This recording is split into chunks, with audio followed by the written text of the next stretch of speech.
ইন্টারনেটে একটি সতর্কবার্তা ঘুরে বেড়াচ্ছে ফেসবুক এবং অন্যান্য সামাজিক মাধ্যম। সেটি হলো আগামী ৪৮ ঘন্টার মধ্যে ভয়ঙ্কর কিছু একটা ঘটতে যাচ্ছে। এখন সেই যে ভয়ঙ্কর কি ঘটতে যাচ্ছে, এটা ত্রিমাত্রিক। ৩টি আশঙ্কাকে কেন্দ্র করে এক ধরনের ভীতিকর পরিবেশ এবং পরিস্থিতি তৈরি করা হচ্ছে।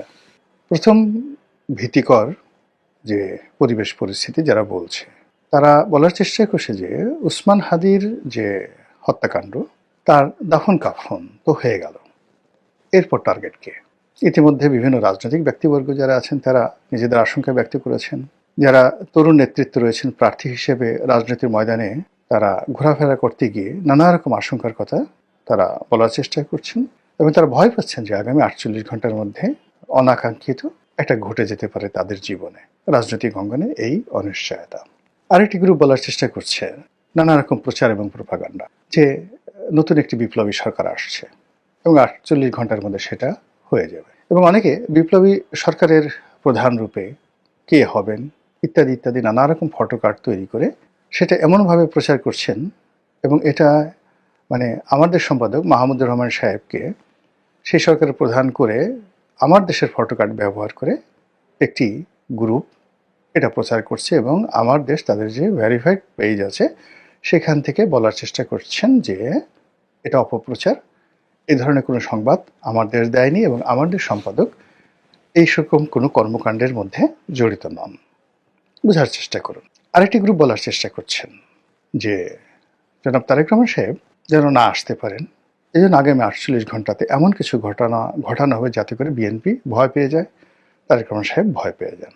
এই গ্রুপের দ্বিতীয় যে অপশন সেটা হলো আগামী ৪৮ ঘন্টায় এমন কিছু করা হবে, সেক্ষেত্রে যদি প্ল্যান এ, মানে তারেক রহমান সাহেব আসবেনই না, এটা হলো প্ল্যান এ, যদি প্ল্যান এ ফেল করে অর্থাৎ তারেক রহমান সাহেব তারপরও আসেন, তাতে করে তার সেই আগমনী এটি যেন আনন্দমুখর না হয়, তার অনুষ্ঠানে যেন লোকজন না যায়, ঢাকা শহরে যেন কাউন্টার একটা অবস্থা থাকে, এরকম একটা দৌড়দৌড়ি অবস্থা শহরে যেন তৈরি হয়। এই জন্য নানা রকম যাকে বলা হয় খবর ছড়িয়ে প্রোগ্রামের কথা বলে যে সকল বিভ্রান্তি তৈরি করা হচ্ছে, সেখানে একটা ডেডলাইন ৪৮ ঘন্টা হিসেবে বলা হচ্ছে। আপনি যদি ধরেন যে আমি এই ভিডিওটি যে সময়টিতে করছি এখান থেকে ৪৮ ঘন্টা আজকে থেকে ধরেন, যেটা আজকে ২১ তারিখ, ২১শে ডিসেম্বর, তাহলে ২১শে ডিসেম্বর চলে গেল, ২২, ২৩, মানে এই দুদিন যদি ধরেন, ২৪ তারিখে হলো ডেডলাইন, আর ২৫ তারিখ সকাল মানে দুপুরের সময় জনাব তারেক রহমান সাহেব আসবেন, তাহলে ঘুরে ফিরে মোটামুটি ২৩ তারিখ রাত্রি অথবা ২৪ তারিখ দুপুর পর্যন্ত এই সময়টিকে ৪৮ ঘন্টার একটা মাহেন্দ্রক্ষণ, মানে সেই মাহেন্দ্রক্ষণ একটি কিছু ঘটানোর জন্য প্রচার চালানো হচ্ছে।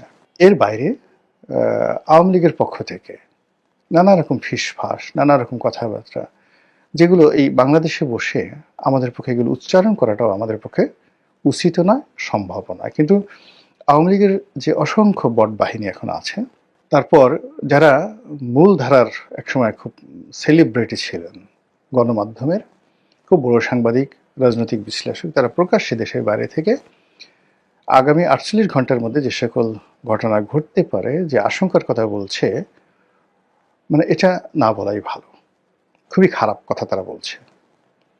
থার্ডলি হলো যে ভারত এই মুহূর্তে খুব উত্তেজনা দেখাচ্ছে প্রকাশ্যে।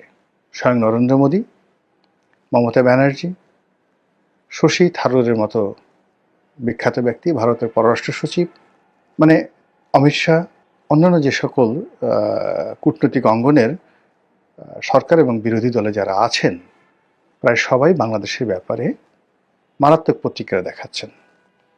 ভারতের যে সকল সাংবাদিক বাংলাদেশ নিয়ে কন্টেন্ট তৈরি করেন, বিভিন্ন পত্রপত্রিকা লেখেন, সাক্ষাৎকার দেন, এমনকি বিবিসিতে কথাবার্তা বলেন, তারা সবাই বলার চেষ্টা করছেন যে ভারতের ধৈর্যের বাঁধ ভেঙে গেছে, এবং তারাও এই 48 আওয়ার্স শব্দটি উচ্চারণ করছে। আমি নিজে খুব অবাক হয়ে যাই যে এই সকল বাক্যগুলো একসঙ্গে মিলল কি করে, এরা তো পরস্পর বিরোধী পক্ষ। তো কেউ যদি 48 আওয়ার্স বলে, তো অন্যরা রাগ হয়ে বলবে যে না, এখানে 48 আওয়ার্স হবে না, এটা 64 ঘন্টা হবে। আরেকজন বলবে না 24 ঘন্টা, আরেকজন বলবে না 30 ঘন্টা। কিন্তু এখানে এই মুহূর্তে বাংলাদেশ নিয়ে যারা উদ্বিগ্ন, বাংলাদেশের রাষ্ট্র ক্ষমতায় আসা থাকা, যাওয়া ইত্যাদি নিয়ে যারা রীতিমতো ইঁদুর দৌড়ের উপরে আছেন, এই মুহূর্তে যারা রাজনৈতিক সুবিধা নিতে চাচ্ছেন বা সুবিধা হারাতে চাচ্ছেন, সকল পক্ষের মধ্যে একই সঙ্গে এই 48 আওয়ার্স যে শব্দটি, এটি কেন বের হয়ে গেল বা বের হয়ে যাচ্ছে, এটা নিয়ে আলোচনা করার চেষ্টা করব। প্রথম, আপনারা যারা নিশ্চিন্ত হতে চান যে কিছুই ঘটবে না, তারা হতে পারেন এই কারণে যে কখনো তারিখ ঘোষণা করে ডেডলাইন দিয়ে কখনো মারামারি হয়নি, কখনো এরকম একেবারে সময়ক্ষণ মাহেন্দ্রক্ষণ বর্ণনা করে পৃথিবীর কোনো দুর্ঘটনা অথবা সুঘটনা ঘটানো যায়নি। নর্মালি এই ধরনের পরিবেশ পরিস্থিতি তৈরি হয় সেই যাকে বলা হয় একটা আতঙ্ক এবং ভয় সৃষ্টির জন্য। এটা অর্ধেক আপনি ধরেন পৃথিবীর, মানে যাকে বলা হয় যত এই ধরনের আতঙ্ক ছড়ানো হয় তার 50% ভয়েড, 50% যাকে বলা হয় বোগাস, এবং কেবলই মাত্র স্বার্থ সিদ্ধির জন্য এই কাজগুলো করা হয়। তো সেই অর্থে 48 আওয়ার্সের মধ্যে কিছুই হবে না, অর্থাৎ 24 তারিখ পর্যন্ত কিছুই হবে না। যা কিছু হওয়ার বা যেভাবে স্বাভাবিকভাবে যা কিছু চলছে ওভাবেই চলবে। যে আতঙ্কের কথাগুলো বলা হচ্ছে সেই আতঙ্কেরগুলো হয়তো ঘটবে না 50% ক্ষেত্রে। আর আরেকটি আতঙ্কের বিষয় রয়েছে, সেটি হলো যে যখন মানে সকল মানুষের মুখ দিয়ে, অন্তর দিয়ে, যাকে বলা হয় চোখ মুখ দিয়ে, পঞ্চ ইন্দ্রিয় দিয়ে একটি বিষয় অনুভূত হয় এবং মানুষের জবান দিয়ে একটি কথা বের হয়ে যায়, তখন সেটা প্রকৃতি ঘটিয়ে দেয়।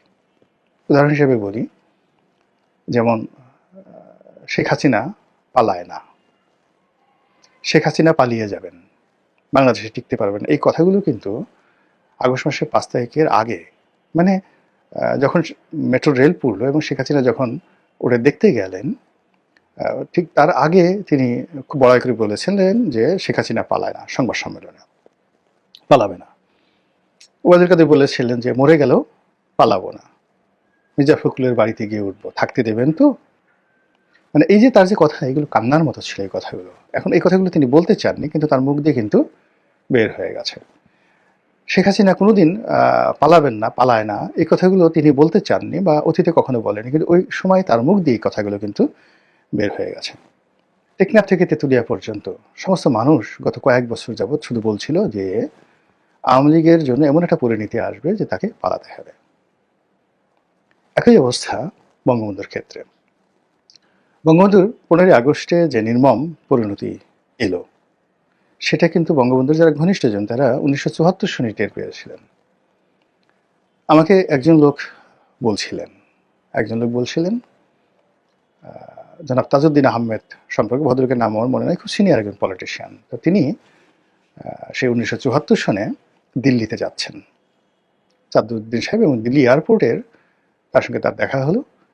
এবং তখন যে ভদ্রলোক আমাকে বলেছেন তিনি বঙ্গবন্ধুর খুব ঘনিষ্ঠজন ছিলেন, আর তাজউদ্দিন সাহেব তখন বঙ্গবন্ধুর মানে বৃক্ষে পরিণত হয়েছিলেন, তাকে দেখতে পাতেন না। তো তখন তাজউদ্দিন সাহেব ওই ভদ্রলোকের হাত ধরে বলে যে দেখো, তোমার নেতা নিজেও মরবেন, আমাদেরকেও বাঁচতে দেবেন না। দেখুন, তাজউদ্দিন সাহেব মরেছেন, বঙ্গবন্ধু মরেছেন, এবং এই কথা 1 বছর আগে দিল্লি এয়ারপোর্টে তারা কিন্তু পরস্পর আলোচনা করেছে। এবার আমি আমার নিজের একটা অভিজ্ঞতার কথা বলি। 2012 সনে পার্লামেন্টারি কমিটির বৈঠক হচ্ছে। শেখ হাসিনার খুব ঘনিষ্ঠ একজন মানুষ, যিনি এমপি ছিলেন, মন্ত্রী ছিলেন, খুব বড় মন্ত্রী ছিলেন, এবং খুবই জ্ঞানী গুণী জাননেওয়ালা একজন লোক। এক নামে বলবেন, যেহেতু এখন তিনি জেলে আছেন, আমি এই কথাটা বলতে চাচ্ছি না, তার নামটা বলতে চাচ্ছি না, কিন্তু ঘটনা বলতে চাচ্ছি। তো 2012 সনে শেখ হাসিনা বক্তব্য দিচ্ছেন, কথাবার্তা বলছেন, এবং তার কথাবার্তার মধ্যে স্পষ্টতই ওই সময়টিতে জিদ প্রকাশ পাচ্ছিল, অহংবোধ প্রকাশ পাচ্ছিল, এবং তিনি কাউকে পাত্তা দিচ্ছিলেন না। যেমন তিনি বলছিলেন যে দেখো, আল্লাহ আমাকে ক্ষমতা এনেছে, তোমরা কেউ আমাকে ক্ষমতা আনোনি। এমপিদের বলছিলেন তোমাদের কোনো ক্ষমতা নেই, তোমরা সবাই কাটা খাওয়া বিলাই, জাস্ট এই কথাগুলো তিনি বলছিলেন।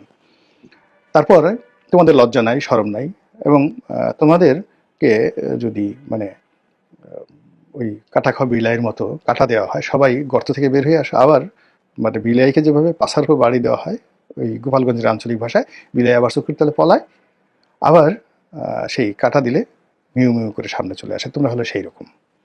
তো সকল মানুষ মাথা নিচু করে তার বক্তব্য শুনছিলেন। আব্দুল জলিল সাহেব তখন জীবিত, তোফায়েল সাহেব, রাজ্জাক সাহেব, মানে সকলে মিলে তার সেই অপমান কিন্তু সবাই হজম করছিলেন। রাজ্জাক সাহেব তখন জীবিত ছিলেন কিনা আমি বলতে পারবো না, যাই হোক।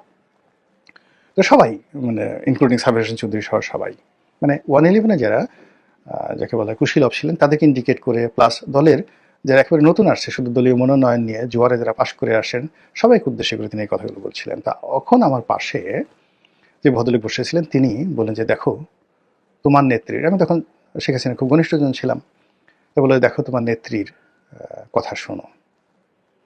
ওনার মধ্যে একটা অহমিকা বোধ জন্ম নিয়েছে যে আওয়ামী লীগকে বাংলাদেশে তিনি পুনর্জন্ম দিয়েছেন, আর উনি এখন যে কর্মগুলো করছেন সেই কর্মের মাধ্যমে তার হাত দিয়ে আওয়ামী লীগের কবর রচিত হবে, এবং তার অবর্তমানে আওয়ামী লীগের হাল ধরার মতো আর শেখ পরিবারে এই দলের মধ্যে কেউ থাকবে না। সেই কাজ তিনি দেখো আজকে এই অনুষ্ঠানে করে যাচ্ছেন। দলীয় নেতা যদি তার নেতাকর্মীদেরকে সম্মান না করে, দলীয় নেতা যদি তার নেতাকর্মীদেরকে অপমান করে, তাদের মেরুদণ্ড ভেঙে দেয়, তাহলে আর যা হোক দালাল হবে, তাবেদার হবে, টাউট হবে, বাটপার হবে, সবকিছু হবে, কিন্তু দল পরিচালনা করার মতো নেতা থাকবে না এই দলে। 2012 সনে সেই ভদ্রলোকের বক্তব্য। তারপরে তিনি দলের সঙ্গে ছিলেন, মন্ত্রী হয়েছেন, সবকিছু হয়েছেন, এখন আবার জেলে আছেন। এই হলো মানুষের মুখে দিয়ে যে কথাগুলো বের হয় সেই কথার বাস্তব রূপ, আড়ালে আবডালে যে কথা হয় সেই কথার বাস্তব রূপ। তো এভাবে আপনি বেগম জিয়ার কথা চিন্তা করেন, তারেক রহমান সাহেবের কথা চিন্তা করেন, তাদের জীবনের যে খারাপ পরিণতিগুলো এসেছিল সেই খারাপ পরিণতিগুলো কিন্তু মানুষের মুখে মুখে ঘুরে ফিরে বেড়াতো, এবং তাদের এখন যে সকল দুর্নাম বদনাম আছে রাজনৈতিক অঙ্গনে যাদেরই আছে, এই কথাগুলো কিন্তু সেই আগেই তাদের মুখ দিয়ে বের হয়ে গিয়েছিল। আপনি দেখুন এই সময়টিতে ডক্টর মোহাম্মদ ইউনূস যা করছেন, জামাত যা করছেন, অন্যান্য মানে যে সমস্ত লোকজন করছেন, তা কিন্তু আমাদের দেশের আমজনতা অনেক আগেই সেই বলে দিয়েছে যে এটা হতে পারে, জামাত ক্ষমতা আসলে এই কাজ করবে, ক্ষমতা পেলে এই কাজ করবে, বিএনপি যদি আগামীতে দেশ পরিচালনার দায়িত্ব পায় তারা এই ভুল করবে, ইত্যাদি ইত্যাদি ইত্যাদি সবকিছু। দেখেন সেই ঘটনাগুলি কিন্তু ঘটে যাচ্ছে। সেক্ষেত্রে 48 ঘন্টার যে টাইম ফ্রেম, এই টাইম ফ্রেম নিয়ে যখন 18 কোটি মানুষের যে বিরাট অংশ, সচেতন অংশ, তারা একই চিন্তা করবে, একই আতঙ্ক অনুভব করবে, এবং একই বিশ্বাস দ্বারা লালিত হবে, এবং তারা মনে করবে এরকম একটা কিছু ঘটা আসলে উচিত, মানে ঘটতে পারে, কিন্তু সেটা যে উচিত, ইট শুড বি, এটা দরকার, এটা প্রয়োজন, 48 ঘন্টা কিছু একটা ঘটা দরকার। এই জিনিসগুলো যখন মানুষের মধ্যে আসবে, অর্থাৎ তারা বর্তমান অবস্থা নিয়ে সন্তুষ্ট নয়, দুর্বিষহ সময় পার করছে, তাদের চোখের সামনে যা কিছু দেখছে, অল্টারনেটিভ যা কিছু দেখছে, সেই অল্টারনেটিভ বিষয়গুলো তাদের ভালো লাগছে না। নেতা পছন্দ হচ্ছে না, নেত্রী পছন্দ হচ্ছে না, কর্মকাণ্ড পছন্দ হচ্ছে না, কথাবার্তা পছন্দ হচ্ছে না, প্রতিদিন যে সকল দৃশ্য পছন্দ হচ্ছে না, তারা এর বাইরে অলৌকিক কিছু একটা চিন্তা করছে, সেই চুলকার কবেকার অন্ধকার বিদিশা নিশা, সেই বনলতা সেনের মতো। যে বনলতা সেনের যিনি কবি, তিনি সারা পৃথিবী ঘুরছেন, সেই বন থেকে বনান্তরে, পাহাড় থেকে সমুদ্রে, সমুদ্র থেকে সেই দারুচিনির দ্বীপে, কিন্তু কোথাও তিনি স্বস্তি পাচ্ছেন না, কোথাও তিনি নিরাপত্তা পাচ্ছেন না। ঠিক সেই সময়টাতে নিজের মনের মধ্যে তার হঠাৎ করে উদয় হলো নাটোরের বনলতা সেনের কথা। আর সেই বনলতা সেনের তিনি একটা চরিত্র অঙ্কন করলেন, চুল তার কবেকার অন্ধকার বিদিশার নিশা।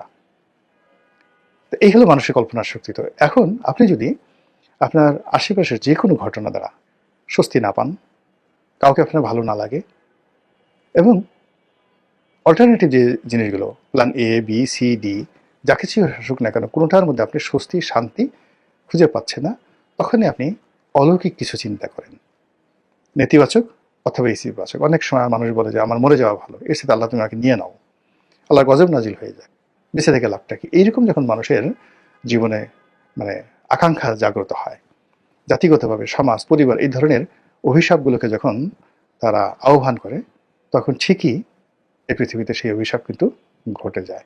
বহু নজির আছে। মহান আল্লাহ আমাদের সবাইকে হেদায়েত দান করুন এবং আমাদের জন্য যেটি কল্যাণকর সেটি আল্লাহ রাব্বুল আলামিন আমাদের জন্য বরাদ্দ করুন।